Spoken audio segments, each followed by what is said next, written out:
Ooh, I believe we are live. And I believe we're here today to talk about a very interesting stream. This is one of the most looked forward to for me streams of the year because this is something that, like I said, we do on stream now instead of a full episode. Mm-hmm.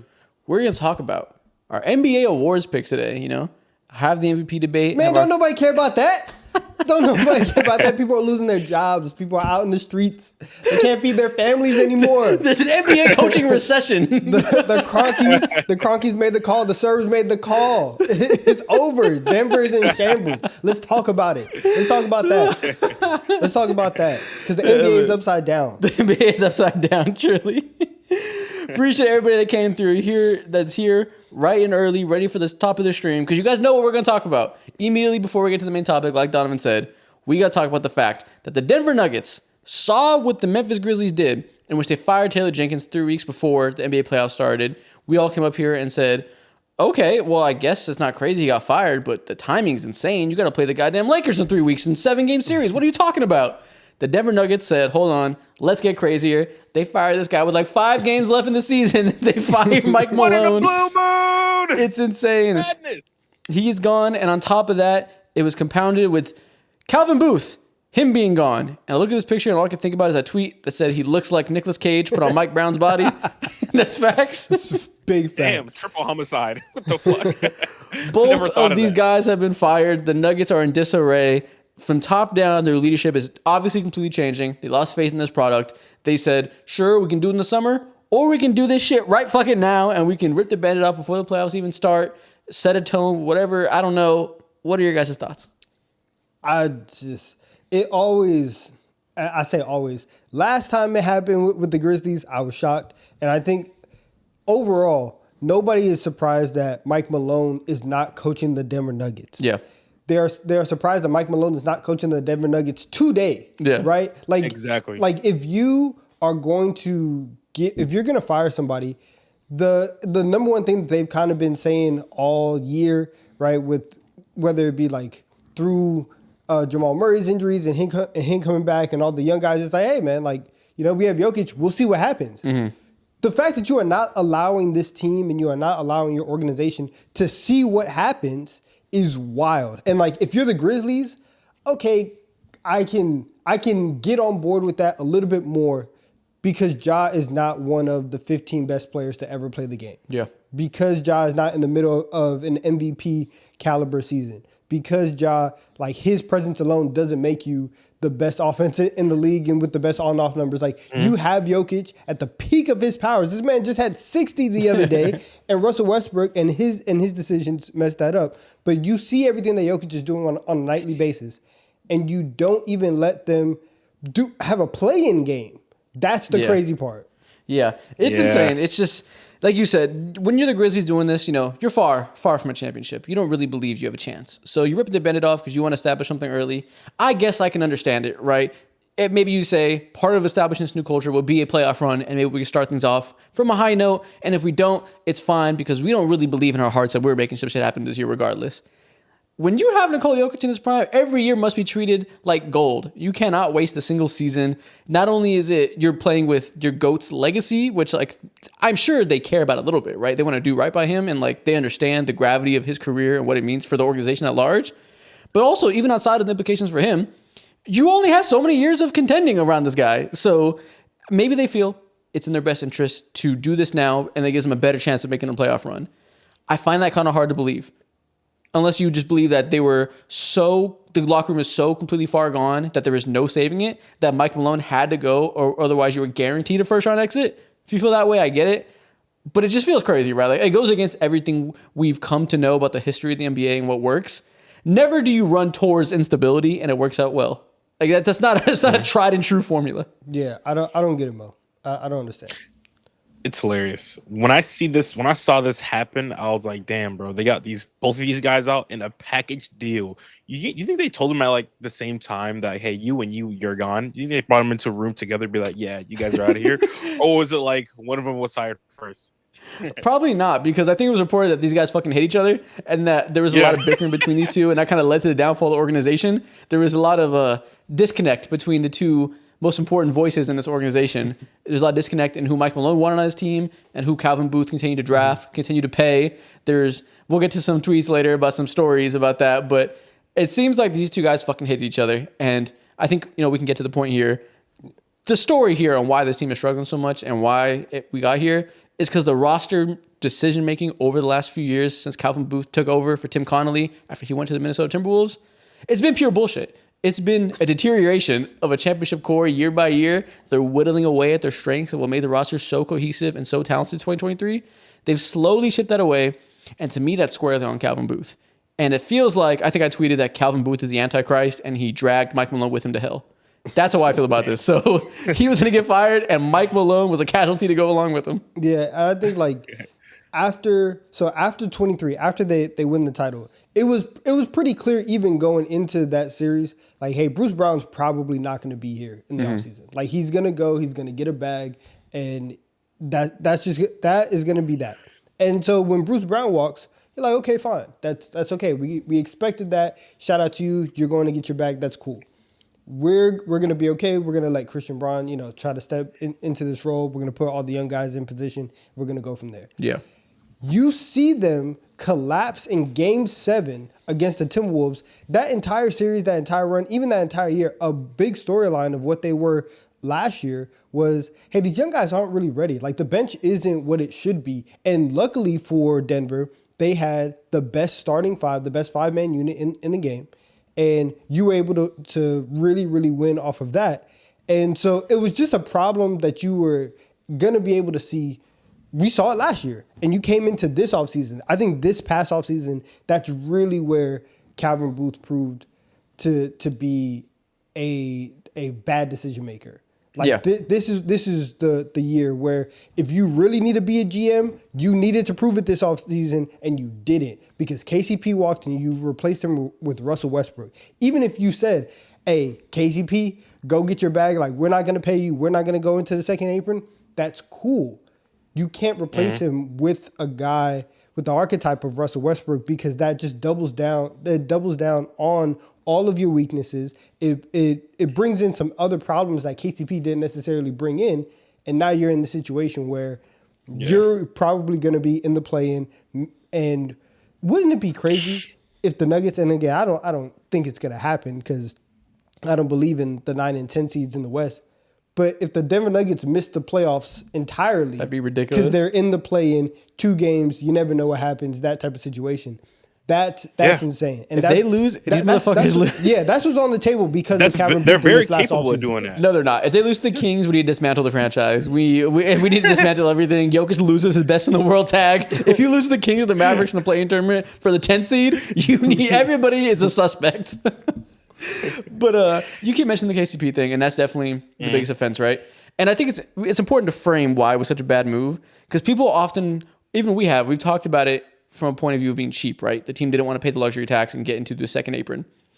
Yes, but it was not just that they're cheap, because the team has been in the luxury tax for a good amount of years. I got this tweet pulled up, which is a good way to frame it.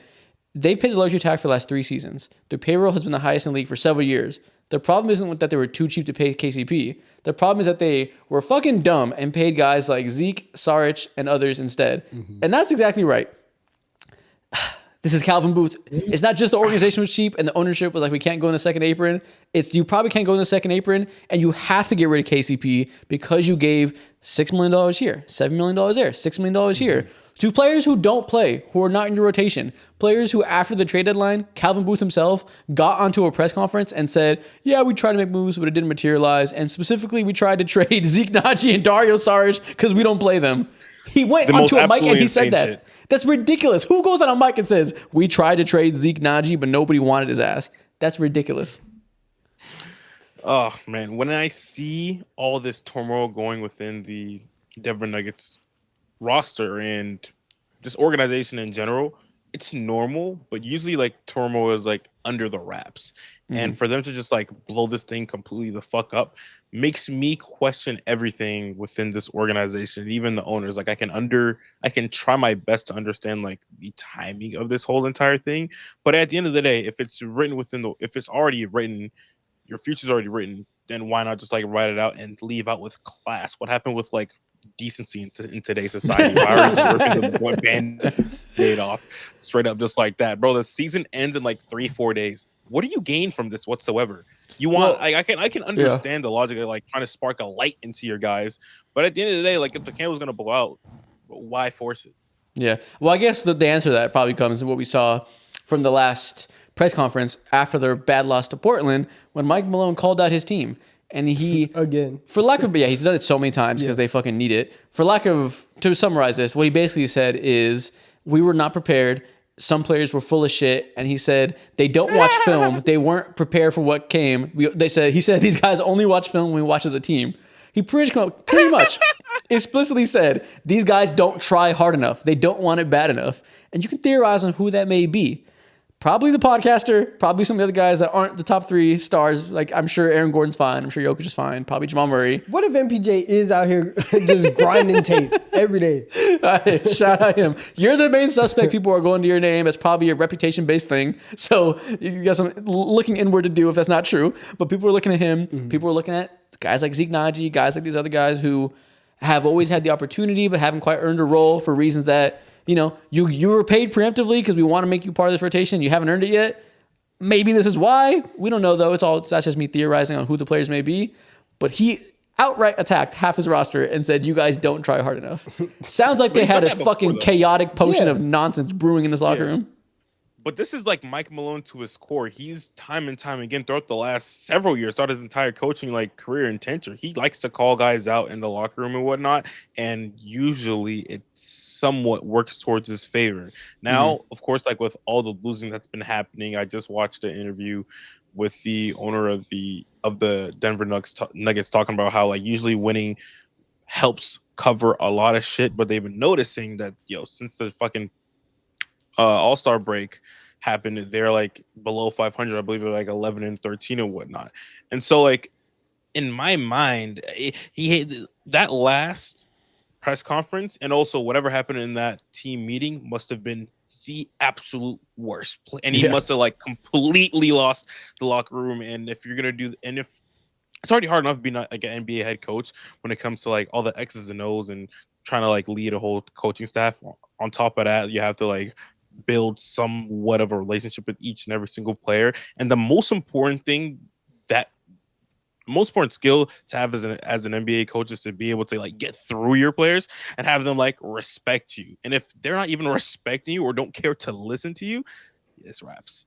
I can understand why they made the decision, but the timing again is just always off. Yeah, and first of all, it would be extremely funny if they're just out here giving Zeke Naji blank tape. Like, I would love that storyline.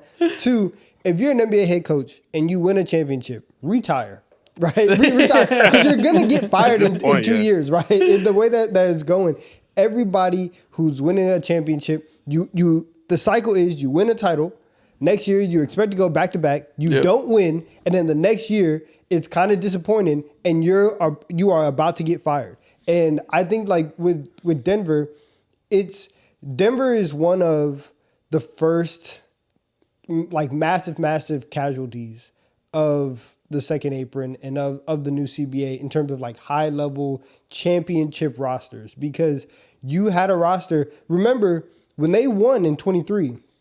Everyone was saying like, "Oh, this is going to be the next dynasty." Like Jokic is still young. You have MPJ, Jamal Murray, Aaron Gordon. All these guys are still super young. You can keep this core together, and you've seen year after year this team not be able to recuperate. And as that happens, you put more responsibility in different hands. You put more on different players' plates, and so part of that is one, as a staff and as a team, you do have to learn how to develop players. Right. And so some teams are better at that than others. You look at the Grizzlies, that's one of their strengths. Now, the rest of coaching in terms of X's and O's and keeping, your players locked in on a night-to-night basis, that may not be it. But that is something where you can look at Mike Malone and you can look at the Nuggets as a whole and say, yeah, you guys haven't done the best at that. Yeah. Per DNVR, a local Denver Nuggets reporting site, Calvin Booth hired a shooting coach named Mike Penberthy and wanted to rebuild the Nuggets organizationally. Mike Malone initially responded saying, "No, that's a coach. I hire coaches," One of the many examples of how these two were not on the same page. So, there's a lot of things brewing about how these two were not, in lockstep, to say the least. Then we have another one here. One of the stories was that Colin Gillespie and Jalen Pickett would be playing scrimmages, and Malone would come in and reorganize the teams to stack a deck and mimic things about Pickett's weaknesses in his game in a fury. Pickett was a booth pick who was given a 3-year deal before ever playing a game. This, I don't know if this is true or not, but basically what he's saying is they would be running scrimmages and Mike Malone would go in and set Jalen Pickett up to fail and then make fun of him for like not rotating or running funny or something. Like, it just feels like there's so much petty reporting coming on. Like, it sounds like it was a mess in this locker room and a mess in this organization that, a lot of times we don't know about these things until it happens. It reaches a boiling point and everybody has to go. And if it's true, these guys hate each other and you had this back and forth, I can kind of respect the Denver organization for saying, we're not going to say we're going to pick Booth. We're not going to pick Malone. Everybody in this bitch is doing a bad job. You're both fired. We're restarting from the top. You're both petty, and now you both got to die because of it. I kind of respect that. I kind of like that. Yeah. Also, if you're Mike Malone, don't worry. You're about to have another job in about 4 months. three. What about Captain Booth? Listen, I'm sure you made some good money. Yeah. Go enjoy it. Yeah. Go enjoy it. Get on a boat somewhere. Go be a family man. Oh, yeah, man. But that's the Denver news. Well, I'm sure we'll talk more about it. We'll hear more reporting in the coming weeks. We can move on, but what's just a crazy way? And I guess to cap it off, I just want to show you guys this picture and just let me know what you guys think. Just marinate on this a little bit. Man, get this off my screen. Just let it sink in a little bit. Stop. 2027. That's disgusting. Anyways, ew. We can move on to the next topic. That would be insane. Jokic and Luka together. Listen, I'm not gonna lie. We'd have to stop doing the pod. I couldn't be up here with you if the Lakers got Jokic and Luka. We couldn't even stop doing a pod, bro. We'd have to like do something about the NBA. Abolish that bitch. Start a new league. Yeah. All right, man. Let me read these donations real quick. Then we'll get on to the NBA awards, the things you guys are here for. Shout out to Kevin Galicki for donating $15. He said, Isaac, you said in the last episode during the Jersey TikTok, when do you see me wear green and gray? Look at your hoodie and pants right now. Oh, remember that green and gray jersey, that shitty one the Celtics had? They got you. I'm wearing, well, these pants are actually green as well, but nevertheless, good one. Shout out to Ive Avocado for tipping $15. He said, don't worry, Donovan, Tibbs is next. Listen, low key, and I've been thinking about this since the Malone firing, where if the Knicks go out sad, and so that could either be like a first round exit or you get the doors beat off of you in the second round against the Celtics. Like if the visuals are so bad that you let go of Tibbs, is Mike Malone, like he has to be one of the top 2 options for the Knicks if they fire Tibbs this offseason. I don't know. I mean, there's a lot of coaches getting fired these days. Taylor Jenkins is out there. He's out there. Yeah, and I mentioned the cycle for championship coaches. We've talked about the Tibbs cycle before, where like Tibbs comes in, overperforms with the young team. Then you start to get expectations, and you've already heard just a little bit of noise, right? You had the Tibbs and Mikal Bridges stuff where he was like, oh yeah, like play the bench a little bit more, all this stuff. So it's not like a perfect marriage that's happening right now. And if it did happen, I wouldn't be 100% surprised. Okay. Shout out to Horst Jokic for tipping $3.15. And shout out to Joaquin37 for $1.98. Appreciate all y'all. Oh, and I said that one. Cool. Let's get on these NBA awards, man. I think, do we start with the most interesting one or do we start with the least interesting one and work our way back? Let's start with the most interesting. Who is the MVP of the NBA? We've talked about it a lot. We've had like 3 check-ins on our award opinions. We know it's a 2-horse race. We got Nikola Jokic. We got Shea. We got the best player in the world backpacking a disastrous team that has led to its coach and GM being fired at the last second of the regular season. Or we have a guard having potentially the best guard scoring season of the modern NBA, one of the most prolific scoring seasons in NBA history, top 10, top 5, whatever number you want to put on it. And he has the best team in the NBA who has a top 5 net rating of all time. Actually, I think top 2, maybe it fell a little bit, but top 5 regardless. By far the most dominant team in the conference. Which side are you guys falling on for your final decision for the year? I'm going with Shea. Shea, he's my that's my MVP. Okay. I just think that for a team that, and it sucks they're not going to get it anymore, but a team that had an opportunity to win 70 games this year in the high 60s, one of, again, one of the best teams in the league, keeps the offense afloat, and offensively, as a talent collection, is not as great as what you would think it is. Yeah. He does a lot of carrying. He's averaging 30. He is a two-way player. He is impactful on the defensive side of the ball. I would go with Shea. No? Okay. I like that answer. You stayed consistent, Donovan, and I'm staying consistent too. At the beginning of the season, or before the season started, me and you both voted for Shea, and I think Isaac, you voted for Luka. And can you hear me still? Yeah. Okay, cool. For some reason, fucking internet was tweaking out. But yeah, I'm remaining consistent too. I'm gonna leave with Shea with this one. Seeing what he's done on a consistent basis and feeling the world start to slowly realize, like, oh shit, like this dude might be generational. This dude might be like one of the all-time great guards doing all-time great things. And that, alongside obviously like the team being historic and generational, it just feels like a very traditional MVP pick. And at this point in time, with how bad the Denver Nuggets has been, and also how it's still elite OKC has been as well, I'm leaning towards Shea. Yeah. I know the internet, Twitter, YouTube comments, everything has decided they hate Shai Gilgeous-Alexander. They've convinced themselves that he's a free throw merchant and bad for the game style play-wise and all this bullshit that's not rooted in reality. I understand that. I understand you guys love the triple-double Nikola Jokic is averaging. I understand that. I understand we all think he's a better player than Shai overall, which matters to some people. I understand all that. Also understand I'm a gigantic Nikola Jokic fan. My favorite player in the NBA, besides like LeBron, which doesn't count. With that being said, it's quite easily Shai to me. I think it's been wrapped up for weeks. 63% of the chat right now is saying Jokic, and I think you guys have lost your fucking mind. Shai is going to win by a landslide, and it's deserved.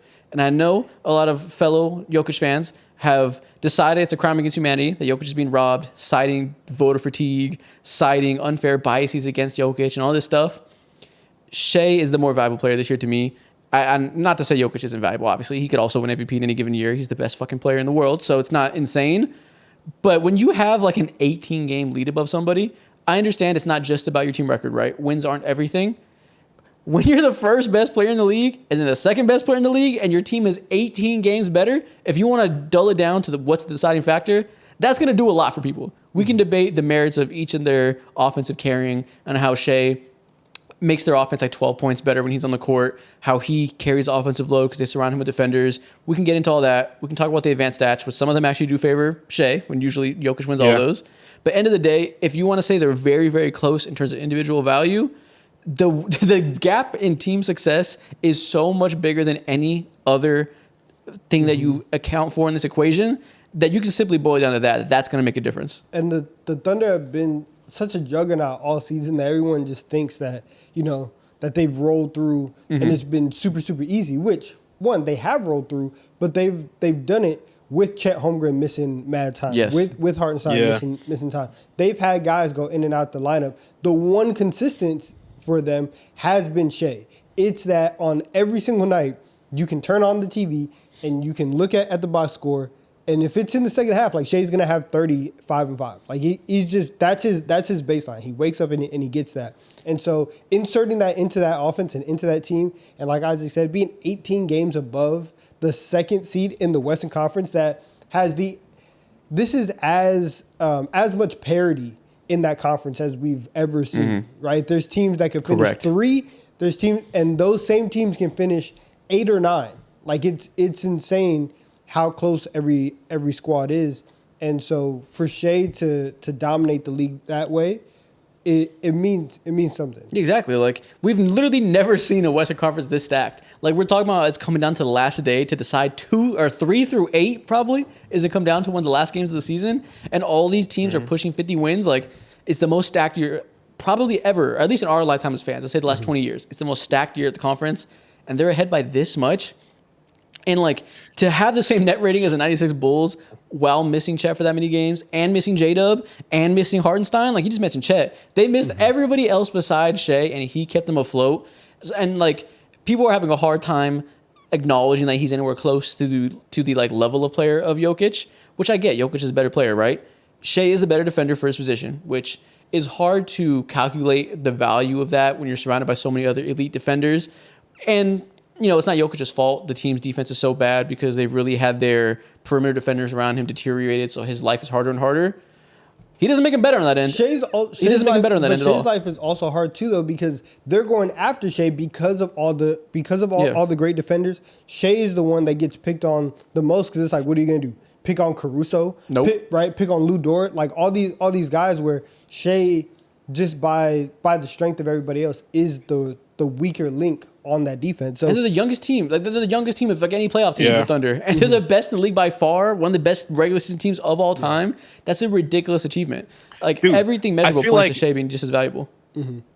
I agree. I feel like more so whenever these conversations are being had, let me restate this. The number one indicator for me to like knowing and finding out that Shea is starting to become like an all-time player is just seeing unnecessary hate, and that's been granted this season by far, of course.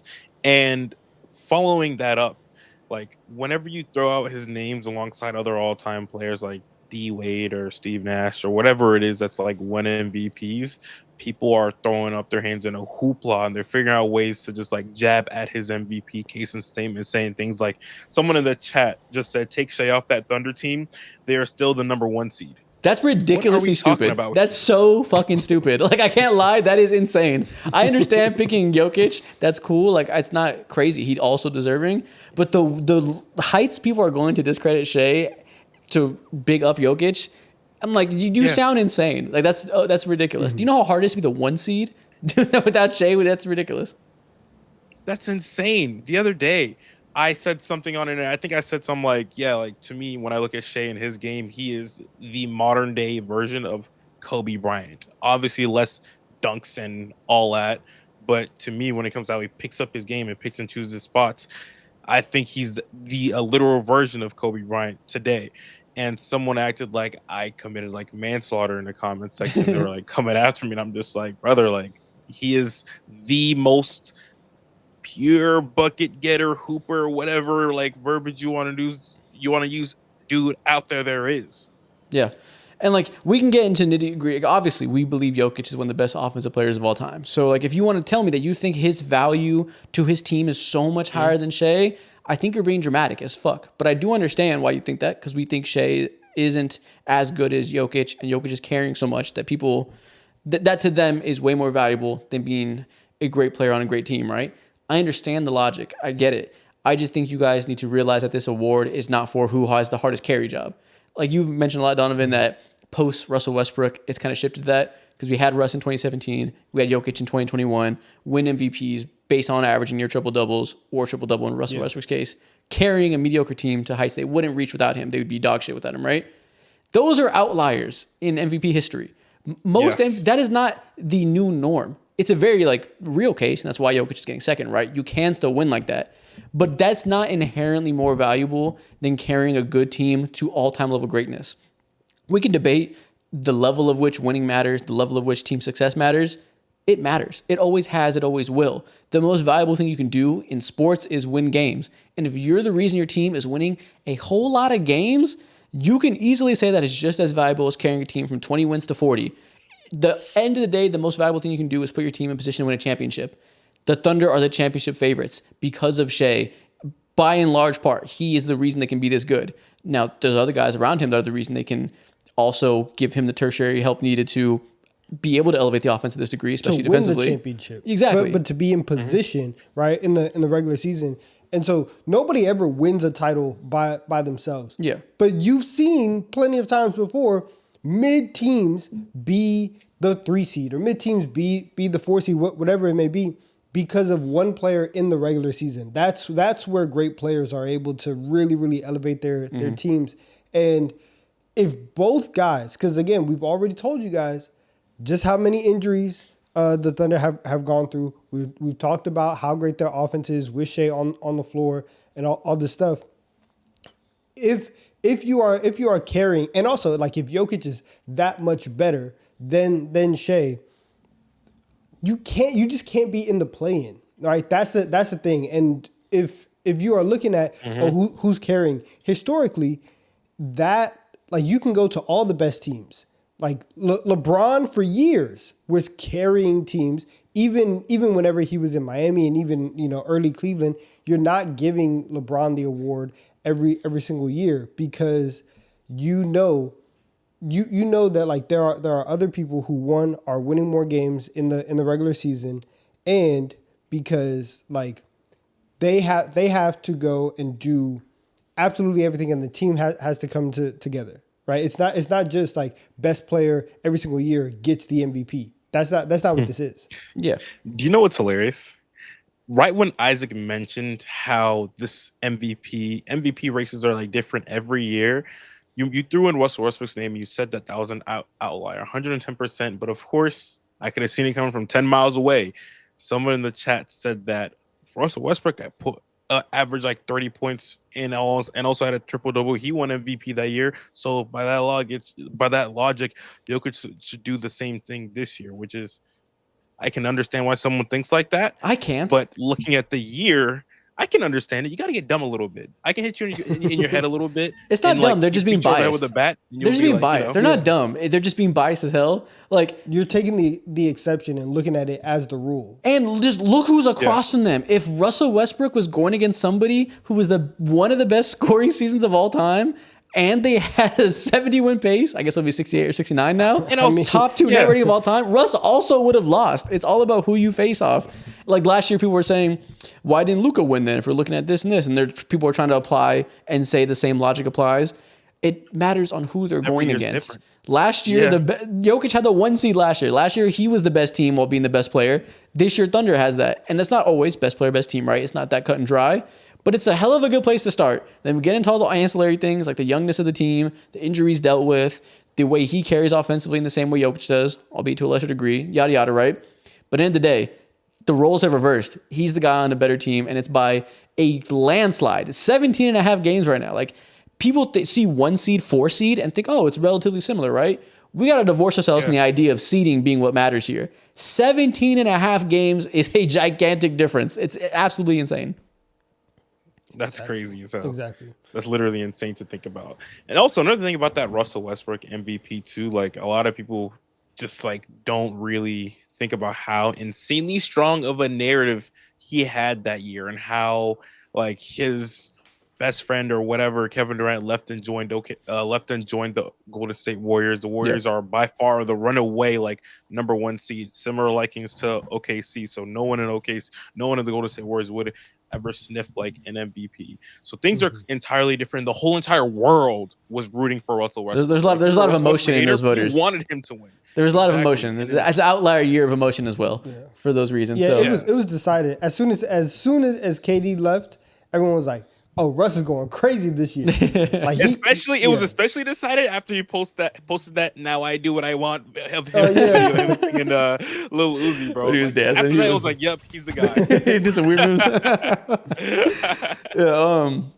But again, Jokic a lot of years could win MVP, but like I promise you, as Jokic fans, we don't have to pretend that it's injustice, pretend that it's voter fatigue. Like somebody has the better case, and that's okay. Like. That does not mean they're the better player. LeBron James didn't deserve to win it every year. He was still the best player in all those years. Like, I understand. It's basically Jokic's fans' first time at the rodeo of being clearly the best player and not getting it. I guess the Joel Embiid year, but that was a little bit different. That was a little more. I guess it was the same. It was kind of the same. But also, the MVP is never going to come from a team that just fired its coach and GM going into the playoffs. You have to. You have to have some type of stability, and that's just never going to happen. When you look back at what this season was and you look at the Nuggets regular season, you're going to say they're a team that underperformed a little bit, and they ended up firing their coach and their GM 3 games before the playoffs started. That's not where the MVP is going to come from. Chad, I'm trying to be polite about this, but every time I make a comment, you guys are replying with the most heinous takeaways I've ever heard. And I'm trying to be nice about it. Someone said, it's 100% voter fatigue then if you can say he's the best player and not getting it. So you fundamentally disrespectful misunderstand the purpose of this award and what it's been throughout history. We can quibble with what our own individual takeaways of what it should mean, right? That's fine. I'm not to say you can't have your own opinion, but if you think that him winning means it invalidates something else, all we can do to look at what this award means is look across history, what it's meant to voters over time, right? How the consensus opinions have changed. It has never once been the best player in the world award. Michael Jordan doesn't have 20 of them. LeBron doesn't have 20 of them. Like, it's not, that's never been how it works. So you might want it to work that way. More power to you. You can, that's where your vote would go. Good for you. But if that's your takeaway, you're just looking to be upset if you think that's like the actual takeaway from this. It's also not voter fatigue. Like he's second in the award. I know, like if it was voter fatigue, like I could see if Jokic was like third on the ballot or something like that, and it's like, oh, we really don't like we're not having this conversation. But he's second, and there's a massive, and maybe it's just like a vocal and loud minority, but there is a group and a faction of people that think Jokic should be the MVP. Like, it's not like people are tired of it, because clearly you guys are not tired of it. Someone said if Shea wins this one, that means it's better than all of Jokic's other MVPs. And that's just like, what the fuck are we talking about? That there's no correlation there. That is not a takeaway based in anything. Like, that's not what, I don't even know where to start with that argument. I don't understand. And that's fucking hilarious, bro.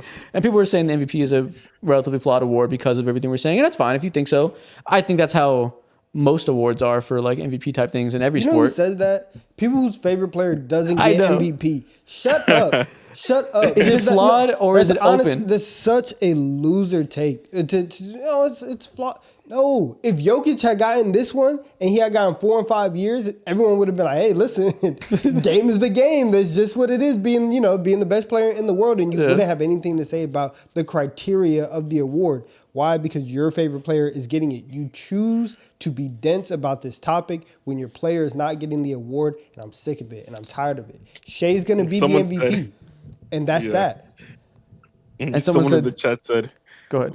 Wait, go ahead. Because mine isn't serious. SG said, I think they're saying this because this is Jokic's best season. This is not Jokic's best season. This is his best box score offensive output. This is not his best MVP season by a wide margin. He's had years where he's the 1 seed. He's more efficient. He's better defensively because the infrastructure is better, and he's even better effort and has what it is. A better defensive season overall. It's his best points, rebounds, assists season. That's you. It's the shooting as well.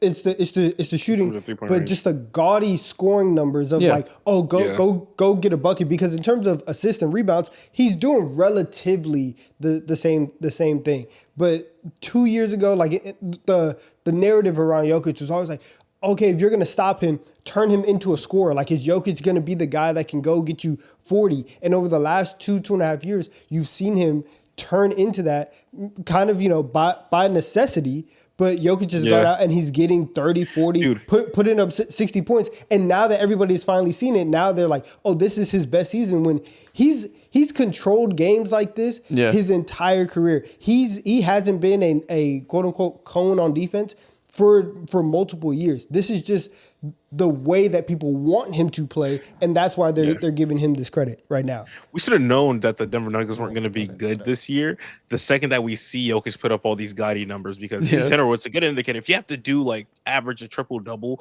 or damn near that, your team is kind of cheeks a little bit. Because what do you mean you have to give me like 30 a game while also shooting like 41% from the three-point line on 5 attempts per game, which is insane for a center. And then on top of that, too, you're asked to have a insanely large playmaking role or rebounding ball. And then on top of that, too, you have to semi-play defense as well. This team, we should have known this team was going to be ass. Yeah, he has 10 games this year with at least 40 points. Yeah. That's not... And again, we're spending way too much time talking about why Jokic doesn't deserve it. He is MVP caliber. That's not the point. The point is Shea also deserves it, and his team is miles better, and that matters in awards races. Mm-hmm. The output of your team victory-wise is always a factor. Some years it's more or less of a factor because the top candidates are closer. And a lot of times, like, we can look at Jason Tatum and his MVP candidacy in recent years, right? The Celtics have been the best team. Mm-hmm. So why hasn't he gotten it? Because Shea is on the best team, and he's at the level. He's on a great team and a great player. Whereas sometimes it's a great team and a good player, which that's bad phrasing, because Tatum's obviously great, but you know what I mean? It's MVP caliber player, top level team. You don't always get those mixed. In this instance, you do, and that's naturally going to have a better sell than MVP level player on bad team. If they're both pinnacle top 3 players in the world, while Jokic is better, it's not like we're talking about Jokic versus Donovan Mitchell. We're talking about him versus the second or third best player in the world. So no matter how you feel about the difference in their skill sets, the passing of Jokic, the defense of Shea, however you balance that out, those margins are a lot thinner than the team success. Exactly, and that's one of the. And if I told you, or if I asked you, why isn't Giannis second in the standings, right? Giannis is having he's having arguably his best year. He's averaging 30, 11, and 6, playing great defense, a much better defender than Jokic, right? Real two-way stuff. Why is he not second? And you would point to the fact that the Bucks suck, right? That would be your first point of argument against why Giannis is not second in the MVP voting. So on a certain level, you do get it. And like I said, you're choosing to be dense about this topic, and that's the issue. Yeah, it really just comes down to people just really don't like Shea right now for some reason.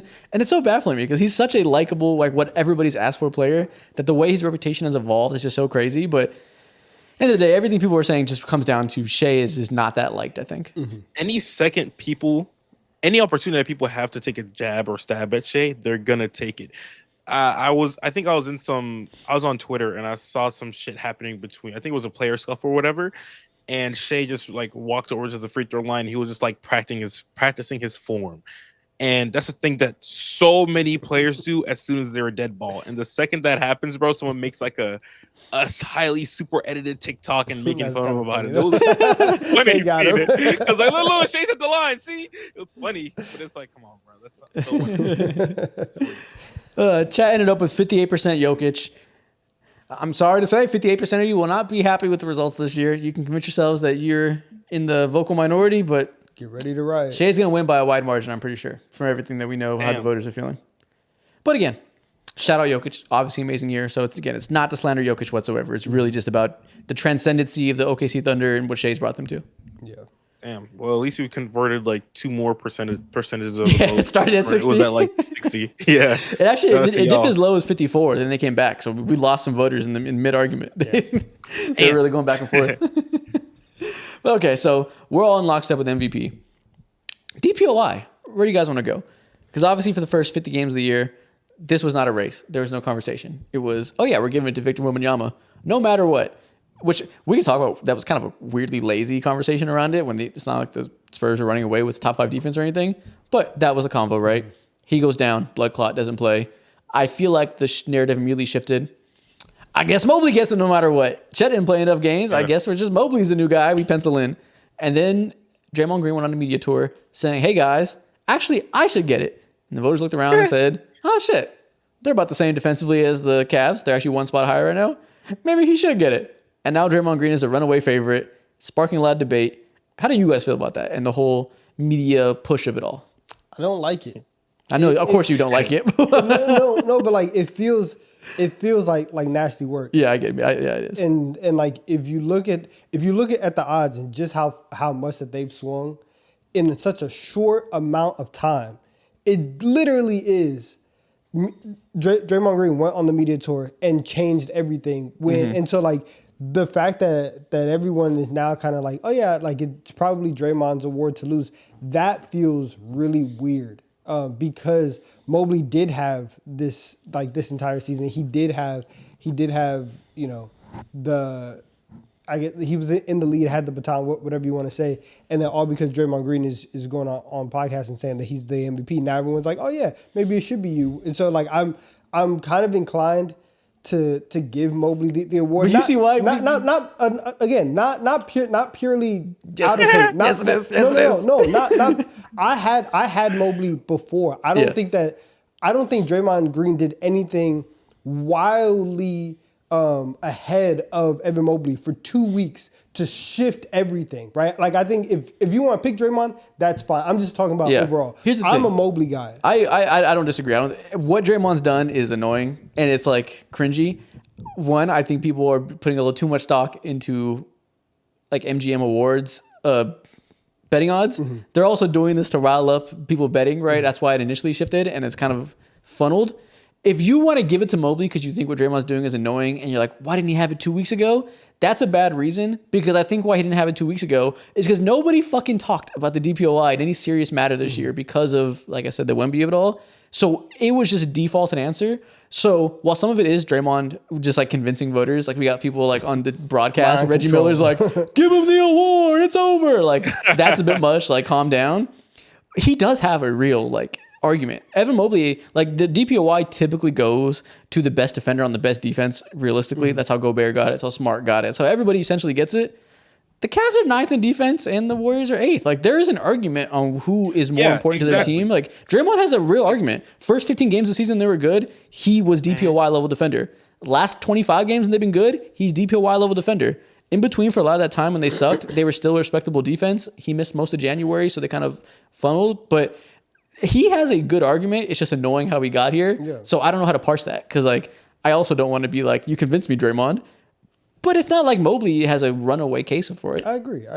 Yeah, I agree. It's just going back to what you said about the Warriors being a actual consistent, good, great defense, one of the more elite defenses in the entire NBA, has validity to like Draymond's entire argument. I think where people get lost and just like kind of have a drop off in it is like it's hard to separate like Draymond what he does defensively compared to like the Warriors as a whole. Obviously, the Warriors were not fully there as a team because their offense was completely in the mud and they're relying on all the guys that they shouldn't rely on, and the Buddy Hields and Andrew Wiggins of the world. So it's hard to like think of like a defensive player of the year and not see them as one of the 2-3 worst case scenario, like 4 best teams in the entire NBA. And now things have changed. The Warriors are seemingly that. So I can semi understand why like there's pushback. Well, also, I mean, Draymond, he's kind of like speaking truth as well. Jose Rodriguez in the chat said, only being good at the beginning and at the end is not moving us. My God, they're 8th in the NBA for the season. I'm talking about they were downright sensational first in the NBA for the beginning and end. You don't get to 8th in the overall season by just being good then. And, you know, and I'm just talking about the team success element of it because that's incredibly linked to DPOY voters. Like, it has to be on a top defense because every team has elite defenders. So to decide a DPOY, it's basically which person's defense is carrying them to elite defense heights. Is pretty much what the award is, right? So if you both end up around the same mark and we can point to moments in which you completely took over and your team's defense like completely elevated, like especially second half of the year, that matters to a lot of people. It's not crazy to go Draymond. And even whenever they were bad in the middle of the season, nobody said Draymond Green's not defending well. He's Draymond fucking Green. He was still defending at one of the highest rates in the league. Their offense was just heinous and they couldn't win anything with that, right? So it made the defense worse overall because their offense struggled so mightily. But nobody ever said Draymond Green's not defending well. No. I think if the Warriors were like a top 3 seed team in the NBA, which I don't know if they still have a chance to, but They might be. who the fuck knows because the West is the bloodbath. But The highest thing is 4 unless the Lakers tragically lose the next like 3 games. Gotcha. The Lakers probably have 3 locked up. If they shook out as like a top 4 seed in the NBA or in the Western Conference, then I could totally see this happening. But me personally, going back to this segment, I'm gonna lean towards Evan Mobley because I see the progression in his game. I believe last year he finishes like at like number 2 in DPOY voting, if I'm not mistaken. Naturally, I'm gonna lean towards Evan Mobley because it just feels like a good storyline. The Cavs have been that since day one. But they haven't. They're politics. I don't give a fuck. I'm taking the Cavs. We assume the Cavs have been. They're 9th in defense, which is a good defense. But like they haven't been a dominant defense all year. They've been a good defense, like where most contenders are. Yeah. Fringe top 10. Like it's you know we're treating it like someone in the chat said Mobley's been the better defender for 95% of the year, and then Draymond plays better defensively for the last 5%, and suddenly he's a DPOY. That's just not true. You just weren't paying attention for the first 95%. Draymond has had an exceptional year all season. The first check-in of the year when we talked about the first month when they were good, we came up here and said like Wiggins and Draymond are the best defensive duo in the NBA right now. Draymond never started playing worse. The team situation just got worse. And if you want to get into that too, they traded Wiggins, and we had concerns about their defensive identity being able to maintain without their main point of attack defender. Didn't matter. Didn't fucking matter at all. They're defending exceptionally now. And Jimmy Butler helps that. Jimmy Butler is not a one-on-one wing stopper. Like he has a lot less to do with it than Draymond does. Draymond is a defense like he always has been, and they're defending at the highest level. And again, they're at the same level defensively for the whole season that the Cavs are. And you guys, I don't know. So like you guys are talking about Draymond and Evan, and we always get to this. I understand the positional value. Yeah. But oh my goodness, I want to give love to Dyson Daniels and Amen Thompson so I like bad. Amen Thompson's case for sure. I'd like I want Amen Thompson to be Defensive Player of the Year, right? I want both him and Dyson Daniels to get some kind of recognition, and because obviously, if you are a big, like you do have a little bit more say in terms of like the final outcomes of plays and carrying the defense and that type of stuff than just being a perimeter defender. But the stuff Amen Thompson does on a night-to-night basis in just wrecking the game, making life hard for the other team's best player. We just saw it a couple of nights ago. Completely took Steph Curry out the game. Like he's been doing that all year long. And him and Tari Eason when they were coming in and when they like especially at the beginning of the year, they would destroy games. And so like both of them as defenders is amazing. So yeah, if I had a true thing in terms of like who I think should win, like positional value aside, I think I would go with Amen. You guys are asking about Jaren in the chat. I'm sorry to break it to you. Jaren's not in the conversation whatsoever. The Grizzlies defense. So first of all, he's out of it because he got hurt in missed games, and then after that he came back and the Grizzlies defense. The Grizzlies defense completely fell off. So even if he didn't miss games, they just have not defended at the same team level. And like we said, team success is like 100% required historically to win DPOI. So even if you thought Jaren Jackson is the best defender in the league, which I don't think he's like as talented defensively as Mobley and Draymond, the guys are talking about, or Amen Thompson or Dyson Daniels. Actually, maybe he's better than Dyson. I don't know. Regardless, he doesn't have the team side of it to really be in the conversation in any serious way. Yeah, it's over. And I think defensively too, I don't think he's having just like that special of a year individually because of certain tasks that he's been given on the court. So now we're saying I think Bam disrespect in the chat. Guys, Bam's not going to win DPOI. Bam, get the fuck If we did our full ballots, he could be on there. Like, shout out to him for being able to move to power forward and bend his game around Khalil Ware and like get that going and like not really lose a step defensively. I think they're like 10th or 11th on the year now as a team. So their defense did rebound. You guys know he's not going to win DPOI. If we were doing our full top 5 ballot, there'd be an argument for him to be 5th. That'd be completely fine. He could be on there after the main guys are talking about. You know he's not the DPOI. Don't pretend you think that. Like, there's years where he was top 5 in defense as a team and he was anchoring it. I can understand. This isn't one of those years, I think. I don't think so either. I don't. agree with you. But shout out you respecting your guy. I don't know. We're final count. Are you guys going Mobley, What was your Green? pick, Isaac? I don't know. I kind of want to go Draymond Green, but I feel like I'm going to sound like I just fucking fell for the bait on the media thing. But like, the Warriors defense has been strong all year. I kind of think he deserves it. Yeah, I understand that through and through, and I would like to believe that Draymond deserves it too. I would have gave it to him if he never went on to ESPN and said like, "Yeah, I deserve this award." That's where he lost to me. Has nothing to do with what he's doing on the court. 110% about what he did on ESPN.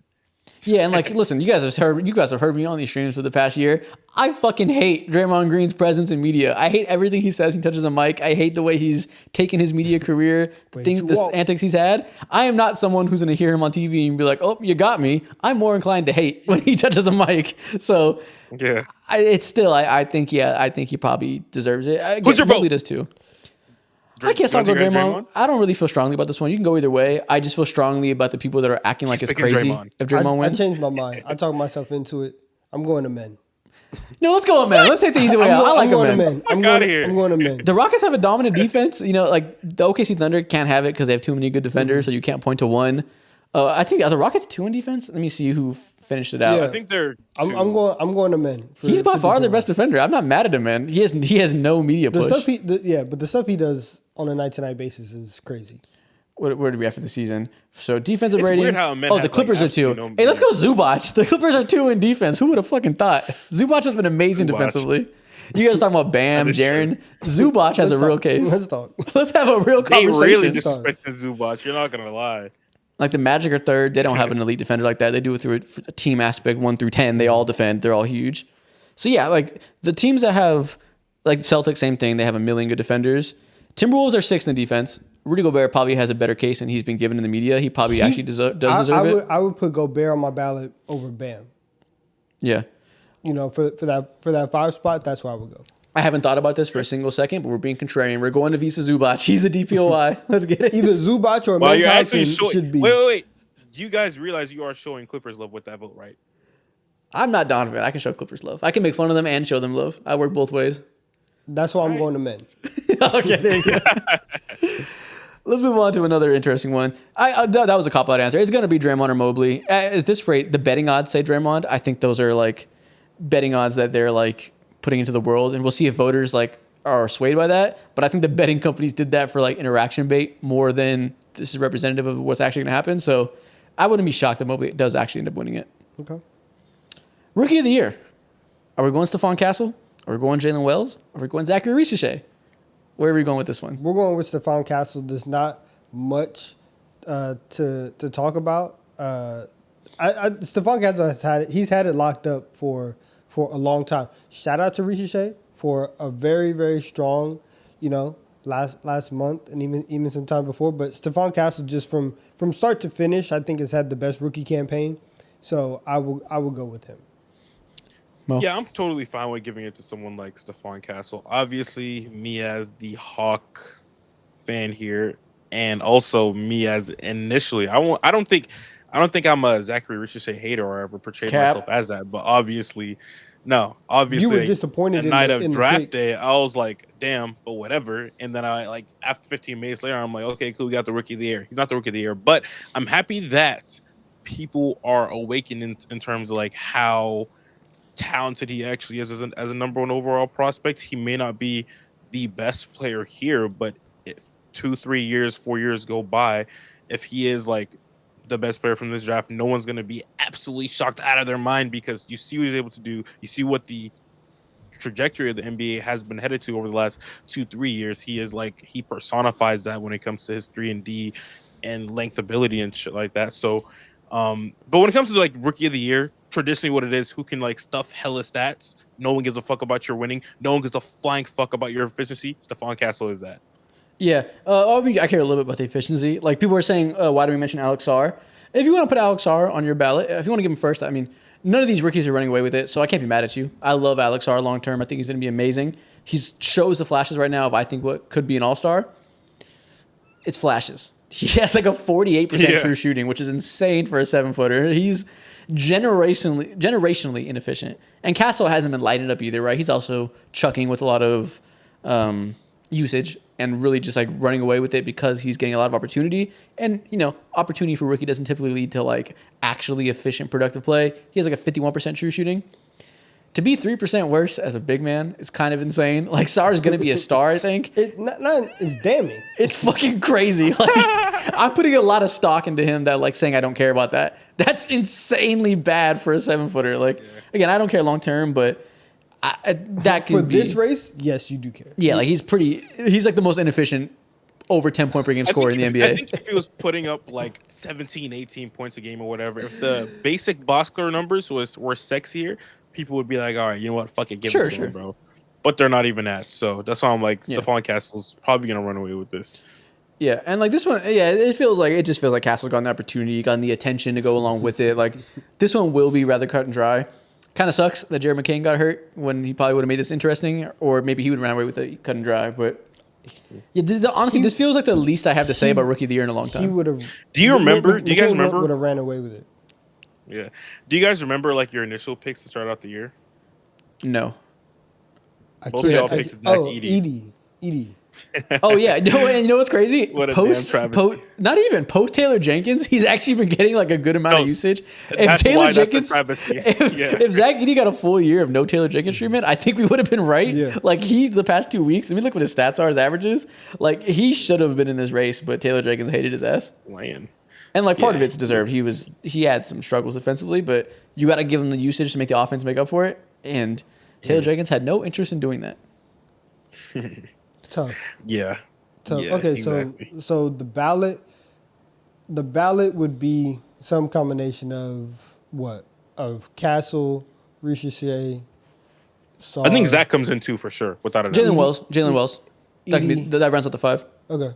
So that's our first team all defense. I mean, all rookie, I guess. Mm-hmm. You got Castle, Ricochet, Wells, Sarr. I guess you can throw Edey in there.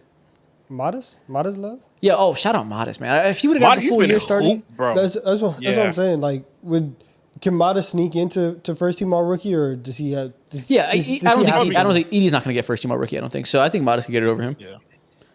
Yeah. I like that. Shout out East Missy. Yeah, East Missy had a very good start to the year. The past month and a half, I don't know how much. I've watched like 2 Pelicans games the last month and a half whenever they've been desolate. So I can't even tell you how good he's been lately. But he could be he'd be second team. They're screaming in the chat for Ware Love. We got a lot of fucking Miami Heat fans today vying for their guys. Shout out you guys. You guys are real heavy. Not mad at it. You got to ride for your rookie. He's obviously not going to be in rookie of the year races. Shout out that week though when he went berserk and looked like he was going to run away with it. That was a good week. I was like, holy shit, this might be the future. Motherfucker was looking like Anthony Davis. He is. That was a good ass week. I can't lie. Yeah. But coach of the year, Kenny Atkinson. There's a lot of guys who would have had really good like opportunities this year to vie for it. Yeah. Who's your 2 and 3? I think the 2 and 3 is more interesting right now. Ime Udoka is number 2. Yeah. Quite easily for me. The fact that the 2 seed by a wide margin. This week we're going to kind of talk about the playoff picture. I have a lot of good things to say about the Rockets and how I think people are underestimating them. Ime Udoka is a 2 seed. This roster was not expected to be here. Ime Udoka gets the second spot. Low key, JJ Redick might be on my top 4 or so. Top 4? Okay. Or maybe third. I don't know. I mean, because obviously like the Jamal Mosley, the team fell off, so we're not gonna go him. Mm-hmm. Out east, I mean, you can give it to the Celtics coach if you want. You can give it to Mark again for the Thunder if you want. You can give it to Ty Lue if you want. They're the 5th seed Clippers. I guess that's a good one. I think for number 2 for me personally. Go ahead. Drink badly. Damn, you sound horrible. I know. All right, Doc Rivers, drink that fucking Coke. I'm all out. I'm all out. That's hilarious. Me personally, while he's fighting for his goddamn life. Oh, Bickerstaff. Yeah, go Bickerstaff. ahead and have Bickerstaff because who the fuck would have thought the Detroit Pistons, who lost like 28 or 33 straight games last year, would be a legitimate playoff team this year, and not like just any playoff team, a playoff team that actually has a chance to make it into the second round and upset a team, bro. Completely forgot about them. The complete ascension for them, the newfound identity that they have, and how he's like utilized every single player on their roster compared to what they've experienced over the last few years with Monte Williams. This is one of the biggest turnarounds that I've seen like in NBA history, and that right there deserves to be a number 2 now for me personally. So I'm going Atkinson, Udoka, Bickerstaff, Redick is my top 4. Okay. I'm gonna go Atkinson. Atkinson, Bickerstaff, Ime, Ty Lue. Yeah, I literally have the same exact list as you, Donovan. I'm 100% putting Ty Lue on that list too because them dudes over there. I thought they were going to be were dead trash. for water. Yeah, and Tyler, you can put Ty Lue over Redick. I don't care. That's fine. But listen, man, I guess I'm giving. I don't know. Do you give a rookie coach tax? Because like, not even if it's let's say you don't. To be the 3 seed, obviously they have really good fucking players, so it's not like it's some insane feat to take Luka Doncic and LeBron to the 3 seed. But there was a lot of turmoil that he navigated so well, and the level of buy-in he gets is like day one, some of the best in the league for a coach. The way he has LeBron defending, has Luka defending, has all these guys buying into their role, this frenzy defense that's finding a way to be really effective despite not being super talented. The way he's made use of the specific size he has at different positions, despite not having a big. The way he uses all these he has lineups like 4 power forward size bodies at once, and it just works weirdly. Rui's having a career year. All these other guys, like fucking Gabe Vincent was looking like the worst player in the league under Darvin Ham. Now he's out here being pivotal to a playoff run. Like JJ Redick has done a lot of good things that in a year where Kenny Atkinson doesn't run away with it, maybe he would have got a little bit of buzz. Yeah, he could be 5 on the ballot. For me, he'll go after Ty and Ime. Okay, executive of the year. That's fair. Who wins executive of the year? It's Pelinka. Yeah, you got Luka. I guess it has to be. Pelinka. Yeah, if he doesn't win, that's kind of crazy. I mean, the Thunder guy, Presti, you got Hartenstein and Caruso, and now they might win the championship or might at least make the finals. Mm-hmm. If things go chalk, that deserves executive of the decade, bro. Yeah, and like the Pistons GM. Trey Weaver, he can be up there too for getting all those veterans, making them competent. Damn, Tobias Harris and Malik Beasley leads you to executive of the year? I guess so. It made the fucking difference, didn't it? I don't know. Listen, Malik Beasley, he 6th man of the year? Like that's a real thing. Like I think. Okay, 6th man of the year. Who's our 6th man of the year pick? Are you going Malik Beasley or you going Peyton Pritchard? That's kind of what it comes down to. I'm going Malik Beasley. Okay. Why do you hate white people? Hey. He's a fan of shaking his ass in the mirror too.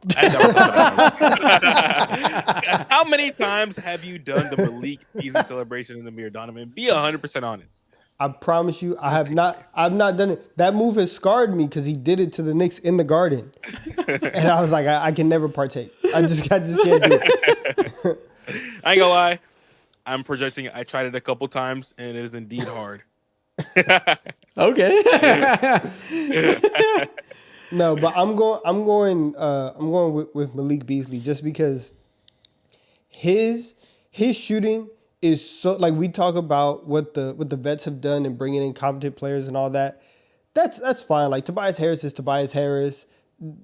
Tim Hardaway Jr. He's Tim Hardaway Jr. Malik Beasley is a shooter, a real life ooter, and his shooting and his spacing has really, really helped this team and their offense, and has really allowed for Cade Cunningham to blossom. I think what he's brought to this team is more integral to their success than what Peyton Pritchard has done in Boston.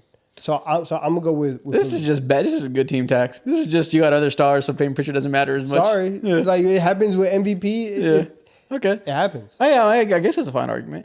Peyton Pritchard's also averaged like 14 points. He's shooting like 9 of 2 a game, 41%. Yeah, he's ridiculous. When it comes to ooters, like, I don't know how many shooters are better than Malik Beasley right now. Ty Jerome. Ty Jerome is definitely in the conversation. Ty Jerome has been probably the best backup point guard in the league this year. You know, it's a very pivotal role. There's been games where one of those guards struggles. Doesn't matter. We get Ty Jerome for 20 minutes to come in and give us starter level production. So, like, he's also on the ballot for sure. That has to be top 3. Yeah, DeAndre Hunter fell out of the conversation.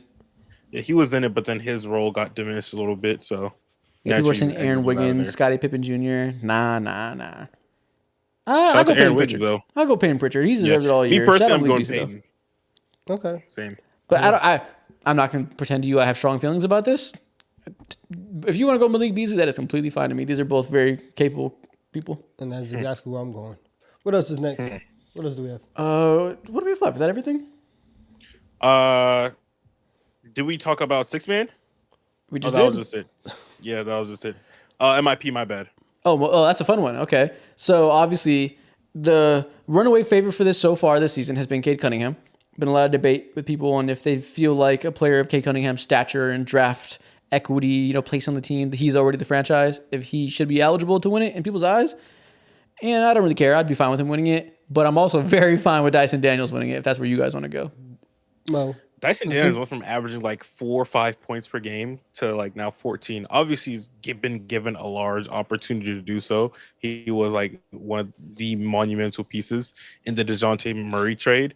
Mm-hmm. But he legitimately improved so much as a player. The reason why he barely couldn't even touch a court over there in New Orleans is because he was in fact, negative shooter. And he's still not the greatest shooter, but he's had a lot of improvements in that aspect, and also he's had a lot of improvements in terms of being a tertiary ball handler, and seeing him thrive in that role. While also the defense has gone, it's always been good, but the levels that we're seeing right now has been historic. To me, I would crown him as my MIP. Guys, what's up? Why aren't we giving this to Austin Reeves? Listening. Why is Austin Reeves deserves to be in the conversation? Why is not the conversation? Why is Austin Reeves not the most improved player? Second half of the year, they trade D'Lo. He gets the full-time usage of that guard spot with the starters. Pure all-star level production. Second post Luka trade 2. For you. In times where they miss LeBron, he's put up so many 30-point games or 25-plus point games. He's averaging the same efficiency, 61% true shooting, which is fucking elite. With higher usage, 20 points per game now, the efficiency didn't drop whatsoever. We know what it's like intangibly. We know that the level of which he's playing, the creation he creates for himself. Just we understand that it's a 3-headed attack now. We're treating him like he's damn near a third star. Why is that not a bigger improvement than what we've seen with these other guys? If you want to put Austin Reeves on your ballot, if you want to give him the award, I wouldn't be completely opposed to it. I actually would endorse that over giving Cade Cunningham the award. Absolutely, I would. I was gonna say I kind of want to endorse that over. So I don't love the argument when someone's like it's just usage related.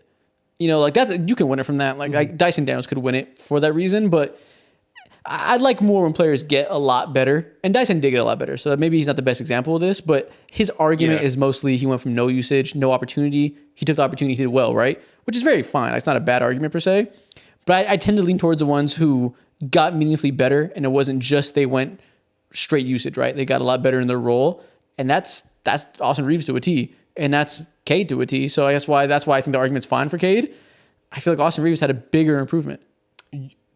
It's not ridiculous. It's not ridiculous to say that at all. And I think I don't really care where you end up on this award, as long as, like, my big thing is just not giving Cade the award because I really don't. He's the like, biggest Cade Cunningham fan too. I really don't. You. I don't like it. I don't like what the award has become, and I don't like continuing into this new precedent that we've set. And your man's JJ Redick, he talked about it as well. Said the same thing where he was saying like he thinks that like the spirit of the award is lost. And I completely agree with that. So if you want to give it to Austin Reeves, that's cool. If you want to give it to Dyson Daniels, that's cool. If you want to give it,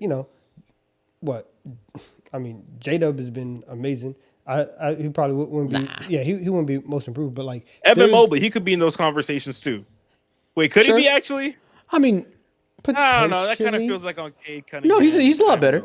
Oh well, yeah. If you're not giving the K, you're not giving it to Evan Mobley. Yeah, fuck out of here. They could be 4 and 5 on the ballot. Okay. People are saying Christian Brown. To me, Christian Brown is like a diet version of the Dyson Daniels one, where it's a role player who got opportunity. Sorry, buddy. If I'm gonna go that route, I'd rather give it to Dyson. He hasn't gone. Yeah. Y'all better stop commenting Giddy. Yeah, get out of here. You think Josh Hart deserves some love, Donovan? Well, that's a decent one. It's mostly minutes played, but yeah, it's a good one. No, I don't think Josh Hart deserves it, but that also may be my own personal, like, I already thought kind of highly of Josh Hart, so I'm not gonna. I don't think that he like improved like that. I just think he's just being Josh Hart. Yeah. I'll go Austin Reeves. Why not? Before I was prepared to walk in and say Dyson Daniels, but let's go Austin Reeves. I convinced myself as I talked through it. Okay. Boo. Shout out convincing myself. Typical. Like, oh, my argument's so good. I gotta say it. Ooh, I'm so they can't fuck with me. Podcast is so crazy. Is that the last one? Yes. I think so. Do you guys have any hot takes for all NBA? Have you guys thought about? I haven't spent a single second thinking of it. I know there's debate right now. Should Steph Curry be first team? Yeah. I don't think it's ridiculous. I think I'd be fine if he was first team. Yeah, I'm putting Steph in first. You are. Clutch player of the year, Jalen Brunson. If he meets the minimum games requirement, he has to play the next 3 games. And he will. Yeah. He will. Forgot about that one. Yeah, that's definitely Jalen Brunson if he plays. I think so. For all NBA, I've been thinking about it. Obviously, like the 4 locks are Shea, Giannis, Tatum, Jokic, and then that 4 spot, the other guard spot, whatever. I'm positionless now. I understand, but you know what I'm saying. I'm going with Ant in that spot. I like that. I was listening to the Zach Lowe podcast, and he said it was between Donovan Mitchell, Steph, and Ant for him. And they came to the conclusion that it's either Steph or Donovan Mitchell.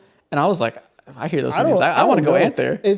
Because I think, and especially like if you want to put D-Mitch there because the Cavs have been great, okay, fine. But I think that the argument between Steph and Ant, like Steph really got to turn up after Jimmy got there. That is very true. But before that, the Warriors were under 500. He wasn't playing the best basketball that he's ever played. He's averaging like 23 or 24, and it was just whatever. It's kind of the same thing in reverse for Ant, where he was actually playing pretty, like him personally was playing decent. He was playing good at the start. Amazing basketball. Exactly, at the start of the year. Then they start to go on this run, and since the I looked it up this morning, since the new year, right, 2025, Ant's averaging like 35 and 5. His 3-point efficiency is crazy. They're on the team is on a crazy win pace. Like he's been great. So I think the second half of the second half of the year and what Ant has done, that means more to me than the resurgence of what Steph has done. So I would put Ant on first team on NBA. To me, also, like I'm slowly starting to agree with you, because who am I to argue against Anthony Edwards in any setting? I could almost never do that. But I will say, when it comes to Steph and his highs, I said what I said. Why are you looking confused? I will lean towards Anthony Edwards' side. Wait, hold on. Wait. Whoa. And that's the end of the stream, y'all. We'll see y'all later. If you're still here watching the VOD, comment Mo is a fucking Glazer. And we'll see y'all on Friday for a good playoff preview episode. Just remember the off-court stuff. Never mind.